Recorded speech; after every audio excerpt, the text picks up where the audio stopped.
Center then, Swami Sarvapriyananda, joined the Ramakrishna Mutt and Mission in 1994 and received sannyas, his full monastic life, in 2004.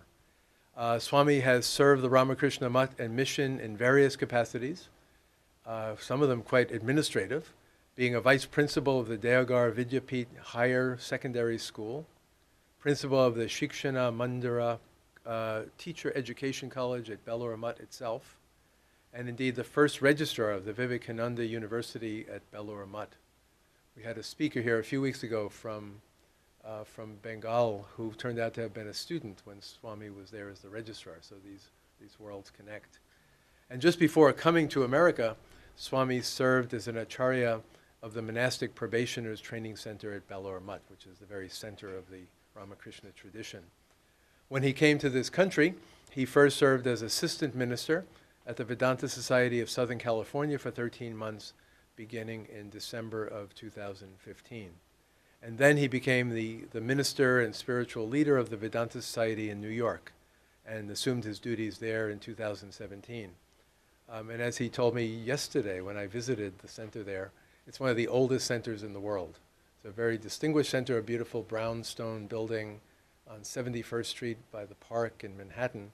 And Swami is part of a long lineage of very distinguished Swamis leading that center. He's a well-known teacher. He's a popular lecturer. If you go online, you can find links to his talks everywhere. And we are very privileged to hear from Swami tonight. So welcome.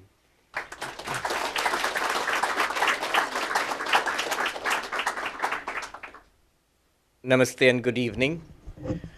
It's a privilege and a pleasure to be here talking about something I love and love sharing. So I'll start with Swami Vivekananda. And the reason I start with Swami Vivekananda is not only he's at the beginning of our order, the Ramakrishna Order, but he was here in Harvard. I was researching him yesterday and I found Harvard Crimson reporting the first Hindu monastic ever to come to Harvard and speak. He was here in 1896 at the Sever Hall in Harvard Yard, and he gave a talk on Vedanta. But Harvard Crimson was not so much interested in Vedanta. They were interested in him. So the entire report is not about Vedanta. It's more about what a Hindu monk is like. Exactly today's subject, actually. And that was 120 years ago. So Vivekananda, he came to this country in the World Parliament of Religions in 1893 in Chicago. And there you can see him there. He spoke there representing all of Hinduism, and he was the first Hindu teacher to travel outside India and talk about Hinduism and teach Hinduism. So, and there's also a connection to Harvard, because Professor John Henry Wright, who was teaching at Harvard University, gave him the glowing recommendation. He had no credentials to speak at the World Parliament. And the credential he got was from Harvard University, from Professor John Henry Wright, who wrote a very effusive letter to the Parliament that this person should be allowed to speak. And he became a very popular teacher. He came to New York, started the first Vedanta Society where I am, and Professor Clooney spoke there yesterday. But how did it all start? So Vivekananda, who was Narendranath Datta in Calcutta in the 1880s, a young college student, and his quest was a spiritual quest, a simple question: does God exist? Can I experience God? Can I see God? And he went around, I think, putting people on the spot, great spiritual teachers at that time, asking them, have you seen God? And what do you say to a question like that? But they finally said that there is a person who has actually seen God. You should go and ask Ramakrishna Paramahamsa, who was the priest at the temple of Kali on the bank of Ganga, whom most people considered crazy.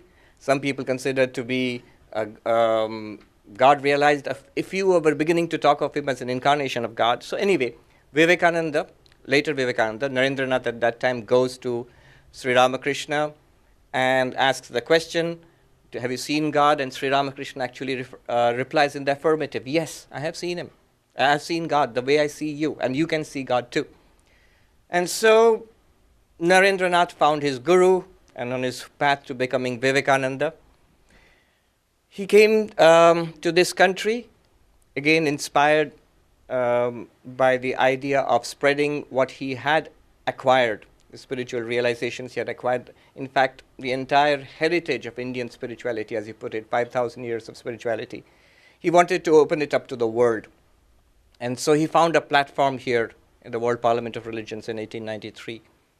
And he taught here for a few years. And then he came back once more at the end of the 19th century. And then he went back to India, founded the order of which I am a part. And he didn't live long. He used to say, I won't live to see 40. And he died at 39. But the order continued to grow and has centers all over the world, about 180 centers now. And one of them was close to the place I lived when I was growing up. So my parents and my grandparents were closely associated with this tradition.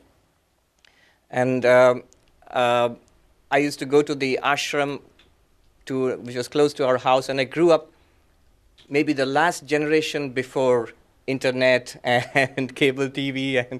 And so I grew up reading a lot of books. And a lot of books in the house were literature written by Swami Vivekananda. And what appealed to me was, is this really true? That God really does exist? Self-realization is actually possible. And I can do it too. And so that I really hoped it was true. So because I really wanted to do that. And even when I was a little schoolboy, I always felt that this is what I should do in life. I didn't know too much about monasticism, but as I kept on visiting the monastery, I began to understand. Looking at these monks, I felt, wait a minute, these people, my parents, they have jobs and money and a house and cars and a family and people and things to do in life, and these people have nothing, none of these, and they are so happy and they are at peace. So that really attracted me, and I kept on reading. At one point, I decided I'm going to become a monk. I was doing my MBA. But finally, I remember the last assignment. I just submitted that assignment. Before that, I had I had become initiated into a mantra in this order by my guru, Swami Bhuteshananda ji, who was the 12th president of our order. And I had halfway through my MBA, I had gone to the main monastery asking, can I become a monk? And he very gently, he was in his 90s, he very gently said, what are you doing now? I said, I'm studying. How long will it take to complete? Is it over? He said, I had to say, no, it's 1 year, 1 more year is there. And very, very, very gently said, is it good to give up something halfway? Yeah. Which was a very wise thing to say, actually. A lot of people, at least some people, want to become monks just before exams, just...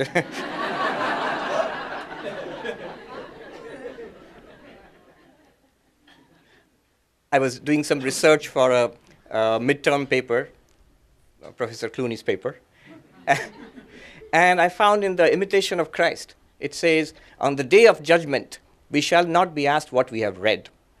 I thought, wait a minute, every class we are asked, have you done the readings?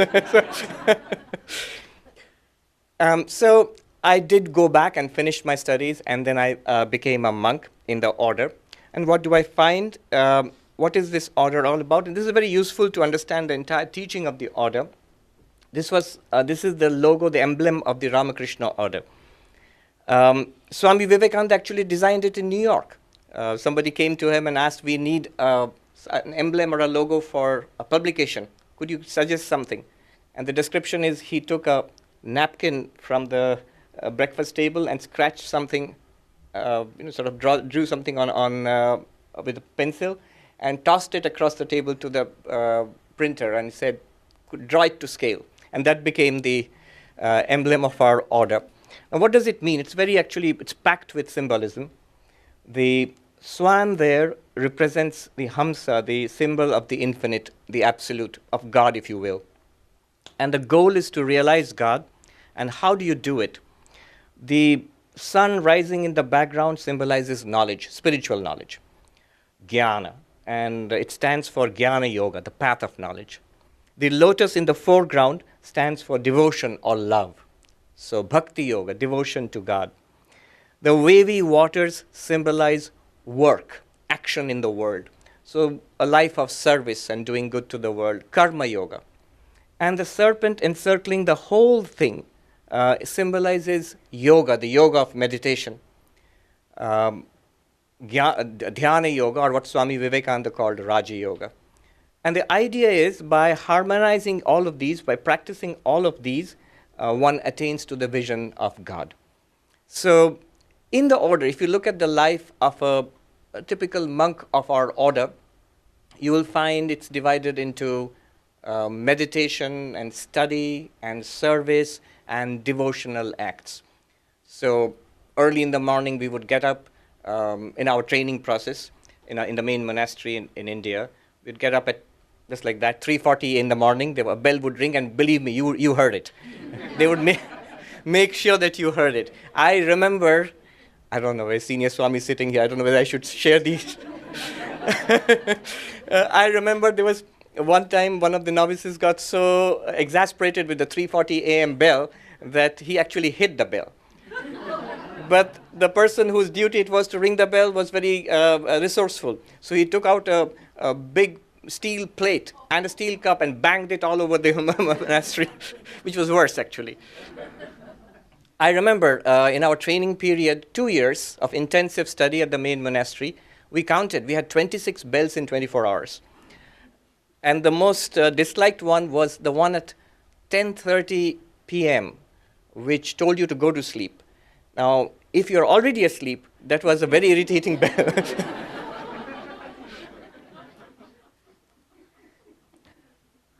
So in our order, to become a monk, one spends 10 years or 9 to 10 years as a novice. You'd be dressed in white, and you have the sacred tuft of hair and the sacred thread, and you're called a brahmachari. And 2 years is spent in intensive training. We study Vedanta intensively, the Upanishads, the Brahma Sutra, the Bhagavad Gita, with the commentaries of Shankaracharya and some other commentaries too. Plus, we study other philosophical texts, the introductions to the orthodox systems of philosophy, Sankhya and Yoga and all of that, and world philosophy, other religions, at least an acquaintance with other religions. So all of that is done intensively in 2 years. But there is a whole process of study and service and meditation and prayer which goes on in all of the centers of our order. So what Vivekananda did, he introduced certain innovations. Service was a very big factor which he introduced. There was a lot of resistance from traditional non-dualistic monks at that time. So this is for householders, this is for people in the world. Why should monks run schools and colleges and hospitals and relief activities in famine or flood? But over the years, it transformed Hinduism in certain ways. For example, even right now, there are most ashrams, monasteries where there are monks. People go there, and one of the things they ask is, what kind of service activity are you doing? It's taken for granted. It's a revolutionary change, really. I can share with you that one of the Shankaracharyas, the 4 Shankaracharyas in different parts of India who are part of the lineage started by the original Shankaracharya 1200 years ago, he visited our main monastery, and we were novices at that time. We remember sitting around him, and one of the questions he asked was about the service activities and how they can start. This is amazing. This 1200-year-old, the Shankaracharya tradition, and they are asking how we can start service activities for the welfare of people. So this is one of the ways in which he changed it. What really do I find attractive in this particular tradition? I was thinking about it. One is this beautiful balance of discipline and freedom. For example, and it's important to me, there are no banned books. So I can read books of every tradition, whatever. I remember one of the first things that I asked one monk when I joined the order. I went to the library and he found this nice collection of P.G. Wodehouse. I don't know how many of you have come across. They're very humorous books. I asked, can I read P.G. Wodehouse as a monk? I was a new monk. And the monk said something very interesting. He said, of course, you can read anything you want. But if I find you reading P.G. Wodehouse all the time, then there's something wrong with you. So there's this beautiful balance of freedom. And recently I read Ken Wilber, who was talking about why a lot of people, young people, especially in this country, they are drifting away from organized religion. So he makes 3 points. One is, he says, the clash with modern values. Sometimes organized religions, they tell us to believe something which we no longer believe in this age. It goes against gender equality or certain things. The second thing he said was that the violence between religions, this really is very off-putting, that violence, criticism, hatred between organized religions. And the third thing he said was the conflict which people see between reason and religion and science, for example, where something is taken as mainstream science and accepted by everything, and religion tells you, no, this is not the way it is. What was we taught 5,000 years ago, that you have to believe in. Now, what I liked about this tradition particularly was this freedom and this openness to new knowledge. Swami Vivekananda was all for reason. He says, a man must not only have faith, but have intellectual faith too. Harmony between religions. This is another important thing which I found, that absolutely no criticism of other religions. Sri Ramakrishna said, as many faiths, so many paths to God. So very strongly, it's part of our tradition that all religions are valid and all religions are true and deserve respect, and we can not like an ivory tower separation from religions, but actually learn from other religions and enrich our own spiritual path. I know this kind of perennialism is not in academic fashion these days, but I'm sort of old-fashioned. I prefer that kind of thinking. And openness to the values of the modern world.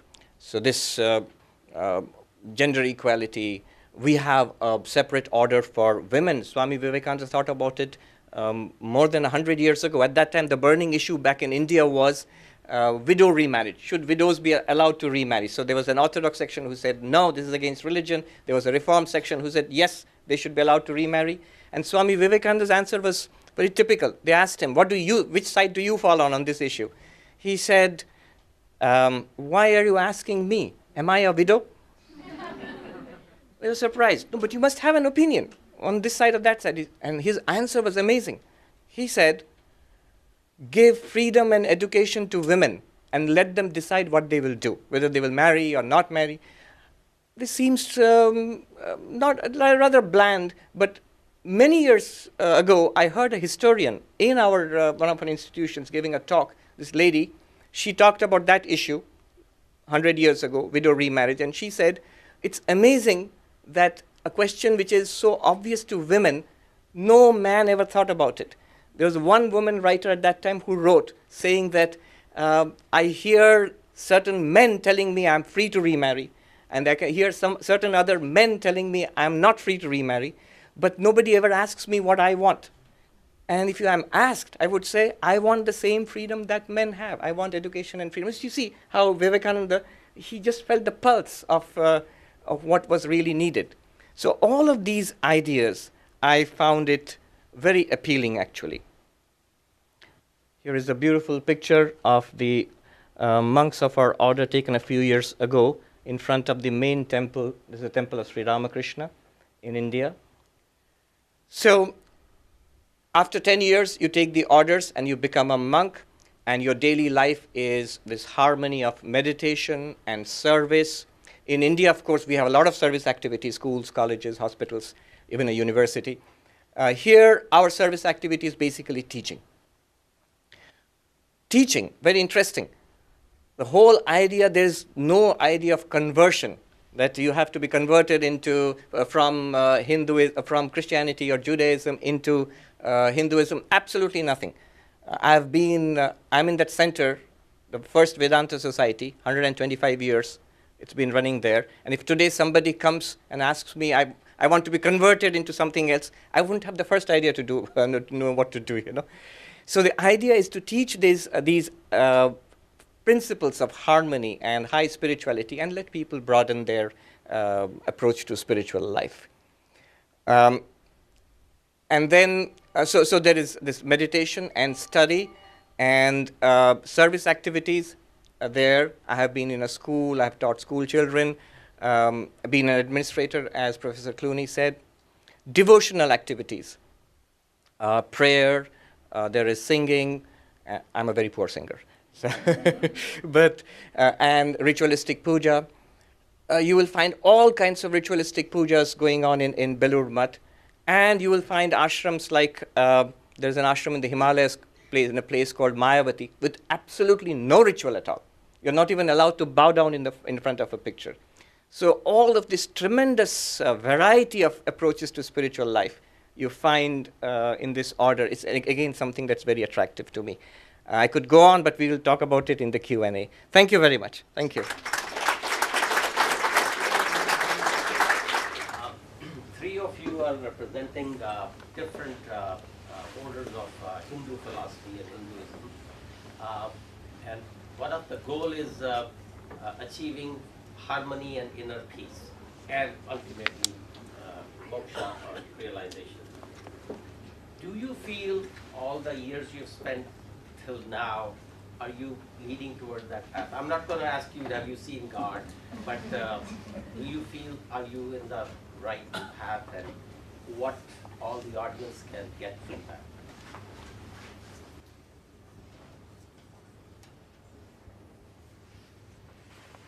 Straight answer, yes. Not a day goes by without my feeling that, yes, the path that I've chosen, I don't mean just particularly my particular order or philosophy, but the general spiritual path, there is something really deep and very worthwhile. I would say the most worthwhile thing in all of human life.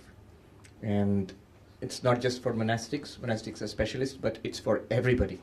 Everybody should be spiritual in whatever way they understand it. And it's a journey. Over the years, this much I can say, that my understanding of what spirituality is, my understanding of what Advaita is, what the purpose of all of it is, this has just deepened over. And my appreciation for other paths has also deepened. Definitely. I mean, having all three of you here is such a remarkable and wonderful opportunity for all of us, and also I think for Harvard and for the Divinity School. And it's been really nice to hear that it's also been, at least so far, meaningful for all of you. I'm curious as to, you shared with us something about your journey to becoming monastics. I'm wondering what you'll share when you go back about this interlude at Harvard and being students. One of my brother monks said, not to me, to somebody else, oh, I know what's going to happen. He's going to go to Harvard, and next year he's going to come back with loads of Harvard anecdotes. So, little stories which he'll talk about in the course of his talks. So that's already happening. I gave a talk in San Jose just last week, and I was talking about studying Tibetan Buddhism, the emptiness people, for 3 hours from noon to 3 p.m. with Professor Garfield, and then Atman and Brahman and God and all the Upanishads with Professor Clooney from 3 p.m. to nearly 6 p.m. So imagine the whiplash. So I'm glad you did the Buddhism first and then. Yes. So I'll have loads to share, not only with people at large, but also with our organization, who will expect a feedback from me at the end of my experience in Harvard. It's going to be very positive feedback. In a lot of religions, there's the concept that religion protects you from what are called like marginal experiences. So if there's real traumas that you go through in your life, religion is able to sort of stabilize you and help you like continue living the good life. So do you feel like there are such experiences that you like faced in your lives that have really led you down the monastic path, or do you feel like you would have remained on the monastic path had you not gone through like the experiences that you have?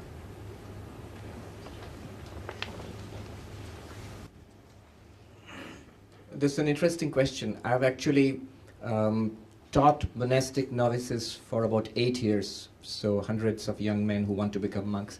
And I've asked them sometimes questions about what led them to become a monk.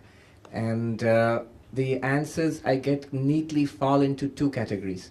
One is those who always wanted this life. A small group, but they always felt they didn't know much about monasticism maybe, but a spiritual life, and they couldn't think of anything else, and there is such a group. The second group is those who were in school and college just like everybody else, and then suddenly made a decision. And that sudden decision could have come from many reasons. It could be a sudden shock, a death, a loss, a kind of a trauma, or it could be just something positive, having read something, met somebody, something like that. Sri Ramakrishna used to say, whatever brings you to spiritual life, not just monastic life, spiritual life. It's like taking a bath in the holy river Ganga. You may, get ready and put on your swimming clothes and go into the river, or somebody may push you in, or you may slip and fall into it. The result is you get wet. So that's the way I look at it. And after some time, it really doesn't matter. Whatever happened in the past which pushed you into this life, which inspired you or made you take up this life as a refuge, you will bless that, good or bad. Whatever it happened, it brought you to this life. This life becomes important. What are the greatest obstacles that you face or have to keep tabs on in your path to devotion? The greatest obstacles. And you can go in any order you want. Yeah, it's not always plain sailing, but most of the real obstacles are internal, not external. It's a wonderful environment. If one wants spiritual life and wants monastic life, what better environment can there be than a monastery? Whichever order, tradition you have. One advice I used to give to young novices who are just going to become monks was that, or those who want to become monks, so people come to me and ask, so I'm joining the order, I'm going to this ashram, I'm going to start my monastic life. I say first, burn your bridges. No going back. Once you have made the decision. Before you have made the decision, generally the senior monks will say, don't become a monk. They want to see whether you are pushing hard. One of my friends who's a doctor who became a monk, he said the first day I went to the monastery, the senior monk in the there in the monastery spent half an hour convincing me why I should not be a monk. And then asked me, what do you want to do now? I said, I want to be a monk here. Good. Then I say that you burn your bridges. Absolutely no looking back now. Vivekananda said, you have spent many lives doing many things. Give one life to God and see. And he said, even if it's going to be wasted, give one life to God. And then he says, with his characteristic rhetoric, it will not be wasted. So, yes. There are no problems outside, really. Most of them are inside. And we go in with expectations that this is the way it will be, the ashram will be like this, the people will be like that, then you are in for trouble. I remember when I first entered the order, a powerful bit of advice. One or two things which have really helped me, all internal. One is the head of the monastery where I joined. The first day as a novice, 25 years ago, he said, look, you have come here looking at Sri Ramakrishna, Swami Vivekananda, Ma Sharada. They are your ideal, not us. You keep your eyes on them throughout your life. One. The next was, when I went in to do my first bit of work for the ashram, there was a school teaching kids, and I was introduced by the senior monk there as this newcomer, who was a smart young man, qualified, an MBA and all that sort of thing. And one of the teachers, who was a lay teacher, he said, oh, we are lucky to have him. And then the monk said something which I have carried till today. He said sharply in front of everybody, no, he is lucky to be here. So these are some things which help you to power through the problems in monastic life. Yeah. You are all marinated in the Upanishads, as you say. How do you find it in your own practice, being here or being anywhere in day-to-day life, carrying that Brahmanubhava into daily feeling of unity consciousness? How is that doable, possible, given that you can get tangled up in the world? That's a really good question. I remember reading a Swami who is not of our order, a traditional monk in the Himalayas, in Hindi.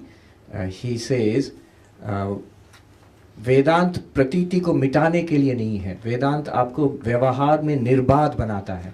So Vedanta is not for wiping out the experience of the world, not for sitting with eyes closed in a mountain cave and not experiencing the world. No, it makes you, nirbad is a very difficult word to translate into English. Limitless, fearless, no resistance, in the midst of all kinds of experiences. Now let me put that in practical terms, what it has meant for me. I can say this much, that I have lived in a monastery on the bank of the Ganga. I have lived teaching students in dorms and hostels. I have lived on mountain tops, actually not literally in a cave, but in a hut, begging for my food, actually sleeping under a tree on the Himalayan mountain sides. And I've lived in Hollywood, Manhattan, and Harvard. Though I was last week in Silicon Valley and they took me down a notch. One of them said, all of that is nothing compared to Silicon Valley. So, but what I can say is, you get a feeling of evenness in everything. So nothing is terrible or terribly bad. Nothing is all that fantastic either. You enjoy every situation, you see the good in it, and the bad and the difficult, you tend to overcome it. There is an internal, if you remain centered in something much deeper than the individual. Yeah, that's a great, great benefit. So I'm going to ask the flip side of the question Professor Patil asked, which was, what do you hope to take away? And my question is, what do you hope to leave behind? Or what do you hope to contribute to Harvard during your time here? You're going to answer this one well. Well, for example, this, but also a presence, where, so we are part of a very specialized monastic tradition, all of us. And this is new for Harvard. I'm trying to look at it from Harvard on the Divinity School point of view. So just the presence in the class and the participation in the class, a new point of view in the class. So far, that's what we have seen. That's also helpful to, think about subjects from our particular point of view. And that's a contribution, I think. In the study of religion, the mainstream has been that you should not be a practitioner to maintain certain academic distance with the subject. Now that makes sense. But just the opposite also makes sense. I've always felt that unless you are an insider to a tradition, there are a lot of things that you do not understand about that tradition. In fact, Swami Vivekananda somewhere is a little harsh on this. He said, to criticize a tradition from outside is just mischief. So any tradition, the phenomenological insider approach, I think we need both. A scholar with a distance, an objective approach, but also what are nowadays being called scholar practitioners. There is a growing movement. That's very useful, I think.